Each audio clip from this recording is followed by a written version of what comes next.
Sa Senado pero kakaibang sesyon ang ginawa ng aktres na si Mariel Padilla. Nagpagluta drip siya sa loob mismo ng Senado. Nakakabastos umano ito, sabi ng ilan, kaya nagsorry agad si Senator Robin Padilla. Nasa frontline ng balitang yan si Elaine Fulencio. I'm here in the Senate now, pero dahil iba tayo, ibahin. Look at what I'm doing. Drip anywhere. Ito ang viral video ngayon sa social media kung saan ipinakita ni TV host actress Mariel Padilla. Ang ganda kasi nito si no? Ang ganda nito si Mariel, dami tuloy na insecure. Hindi, ako para sa akin pambihira naman kayo mga senador. Wala na ba kayong magawa sa buhay kung hindi magpa-hearing, magpatawag sa Senado, magpa-imbestiga, pati naman gluta drip, pinatulan nyo pang mga animal kayo? Mapagpatul doon to mga senador na to, makasawsaw lang, no? Tatandaan po natin, lalo na kayo. Meron talagang pinanganak na maganda. Meron talagang pinanganak na gwapo. Hindi porket nagandahan kayo, may insecure kayo. Hindi porket nagwapuhan kayo kay Robin, mas gwapo sa inyo, may insecure kayo. Pambira naman, no? Nakakainis eh. Hindi ang daming trabaho ng Senado. Nagpagluta drip si Mariel Padilla doon, may pinag-anuhan pa ng atensyon. Ang tindi naman nito mga ito. Artista po yan. Maalaga po sa katawan yan. Kung yung iba sa inyo nakakalimutan na magtina ng buhok dyan sa Congress, yung mga yan, puhunan nila yung itsura. Lalo na, pinanganak ang may itsura talaga, alagaan mo. Grabe naman, Ay, shout out Soledad Mueller. Padilla ang kanyang gluta o glutathione drip session sa loob ng Senado. Nag-post din siya na nakaturok sa kanyang gluta habang nasa loob ng opisina kasamang kanyang asawang si Senator Robin Padilla nitong Miyerkules. Nasa Senado ang TV host actress para suportahan ang pagpasa ng Eddie Garcia Bill para sa safety protocols sa film, TV at radio industry. Drip anywhere raw ang motto ni Mariel. Malilate raw siya sa appointment sa klinik kaya ginawa na lang ang gluta session sa opisina ng Senador. Drip anywhere. Uso naman po yan kasi alam nyo, normal yan sa Pilipinas. Alam mo kung bakit alam ko rin? Kasi before the pandemic, for how many years? 15 years, 20 years ata. Kulang-kulang, between 15 to 20 years, nasa banda po ako. Kaya nga na-go OFW kami. Sa iba't ibang bansa kami nagpupunta outside the Philippines. Yan po, para doon sa hindi nakakaalam, manager po ako ng banda. Girl group din. At normal na ginagawa yan. Pambihira naman kayo. Ano bang panahon to? 1986? 2024 na, pinapatulan nyo pa yung issue sa drip. Ginagawa talaga yan. Hindi lang si Mariel po gumagawa niyan. Sasabihin sa Senado, ano ba naman? Wala ba nagsasigarilyo sa Senado? Hindi maganda sa health. Hindi Maganda sa health yan. Ewan ko kung ano scientific basis. Pero yung mga singers ko, talagang ginagamit siyang gluta. Lalo na pag busy ka, hindi sila nagkakasakit. Every night po ang aming show. Lalo na pag December, twice or thrice a night pa ang aming show. Hindi nagkakasakit. Mahirap yun. Nai-stress na kami nga nag-aaway-away na dahil sa stress. Pero hindi po nagkakasakit. So wag nang patulan yung mga ganyan. Humihina ba signal natin? Tuloy natin. Pinida pa ni Mariel ang ani ay maraming benepisyo ng gluta, gaya ng produksyon ng collagen sa katawan, pampaputi, dagdag energy at makakatulong sa metabolism at immunity.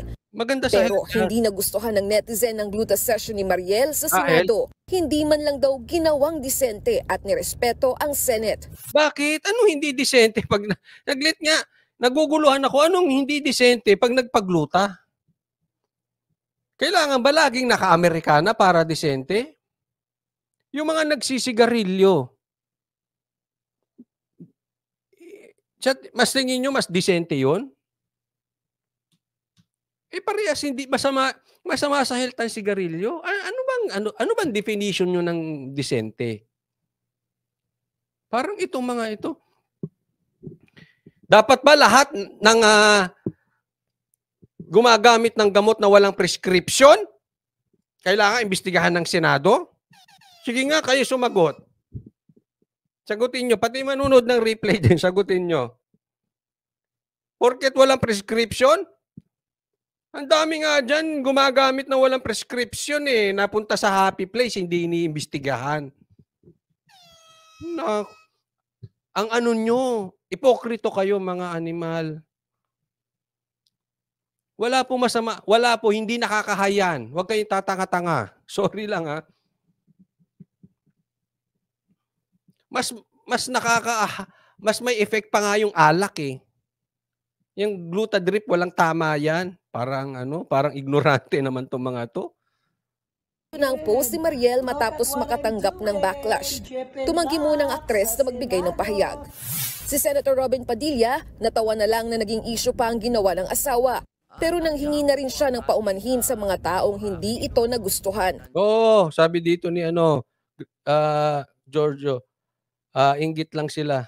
Giorgio Leandro. Kasi pag inggit, pikit na lang. Pikit. Simple lang naman. Dali-dali pumikit eh. Yan talaga, maganda eh. Gusto ko to sinabi ni saglit ha. Gusto ko to sinabi ni Tiki-Tiki. Opisina ni Robin yon at asawa niya. Alin masama, glutadrip o parte-parte, Senate office o Malacanang? Di ba? Tama naman. Buti kung nagwala si Mariel doon, nag-two-piece, tapos sinayawan niya ng careless whisper si Robin Padilla ron. Yung iskandalosa, glutadrip na kandyang ka lang, wala ka namang ginagawa. Robin Padilla, sinayawan ka ba ng asawa mo dyan? Bakit ganito makapag-react to mga ito? Akala mo may gulo? Wala na magawa itong mga to. Siguro dun sa iba, medyo parang iba yung dating. But alam nyo normal po sa kalakaran yan. At wala pong masama yan. Hindi ka mahahay dyan. Wala akong nakita pagkatapos magluta, nagwala. Pagkatapos magluta, nagnakaw. Pagkatapos magluta ng rape. Wala po. Walang ganun. Pagkatapos magluta, nabangag. Hindi, wala pong ganun. Wag OA yan. Na-OA yan ako kasi eh. Ang sa akin, sa opisina naman ni Robin ginawa. Wala namang naabala. Pinost lang eh. 'Di ba? Hindi naman holy place yung opisina na yon. Hindi naman yung simbahan na para kang simbahan. Ginawa mong holy ground yon, tapos naggluta ka doon. Wala namang nabastos. 'Di ba? Kung may pagkakamali, may na-offend, nag-sorry naman si Robin. Pero para sa akin, medyo OA. Medyo OA. Parang, I think, ewan ko lang hindi ko naman, kasi hindi pa naman ako nakapasok dyan kung may naninigarilyo sa opisina nila. Pero sa akin, I think mas may respeto pa na ikaw ay mag-glutadrip sa opisina, especially private office mo yun, kesa magsigarilyo ka sa opisina mo. Kasi yung yosi na yun, kahit sabihin mo sarado yun, may magagambala ka yun. May mangangamoy. I really don't know kung pwede magsigarilyo doon or what. Pero just comparing it, sa tingin ko naman mas okay na glutadrip kaysa magsigarilyo. Alam mo, kung dahil sa ginawa ni Mariel, tataas ang presyo ng bilihin, babakbakan ko yan si Mariel. Oo. Konektado na yan sa sikmura ng Pilipino. Kung dahil sa paglutan niya, maraming naging addict, babakbakan ko yan si Mariel. Kung dahil sa paglutan niya, nagkagulo, babakbakan ko yan. Pero wala namang kinalaman. Yun lang naman, simple. Wag OA. OA eh.